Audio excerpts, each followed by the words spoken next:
أن الكويت لا نريد ضم الكويت إلى بلادنا، أن الكويت جزء لا يتجزأ من العراق، فقد كانت هذه البلاد من قديم الزمان حتى الاحتلال البريطاني سنة 1914 قضاء تابع للواء البصرة. أن ولاية البصرة في الزمن العثماني إحدى الولايات الثلاث، ولاية البصرة وولاية بغداد وولاية الموصل، وأن ولاية البصرة تضم قضاء القرنة وقضاء الفاو وقضاء الكويت، فهذه حقيقة تاريخية ثابتة مع الكويت بوشائج الدم والقربة والوطن الواحد، وشعب الكويت وشعب العراق شعب واحد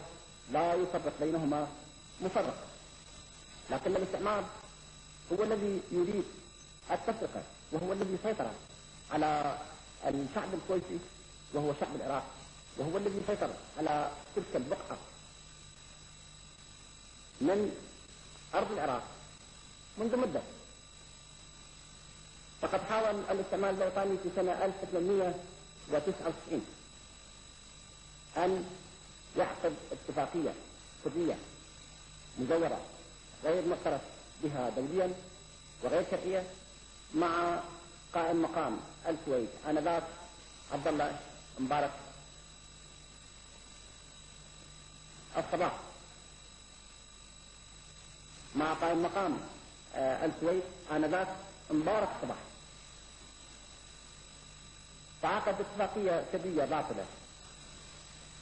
بينه وبين هذا القائم مقام الذي لا توجد له صفة شرعية بعقد الاتفاقيات مع جهات أجنبية، ولكن مع من عقد تلك الاتفاقية السرية؟ أنه عقدها مع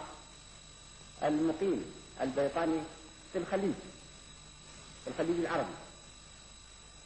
المقيم السياسي، عقدها ويا المقدم مين، فصار عليه اخوته وصار عليه عمه الشيخ سموه، وقالوا أننا نرتبط تاريخيا ونرتبط بدمائنا وبنفوسنا مع أهل العراق، وأننا قضاء تابع لولاية البصرة، ولا يمكن بأي حال تنفيذ هذه الاتفاقية مطلقا، ولا توجد لنا الصفة الشرعية التي يمكن لنا فيها أن ننفذ هذه الاتفاقية. وعليه فالإنجليز المستعمر في ذلك الزمن أخذوا يحاولون إيجاد شهود زور ليوقعوا على صحة توقيع الشيخ الجليل، صحة توقيع الشيخ الجليل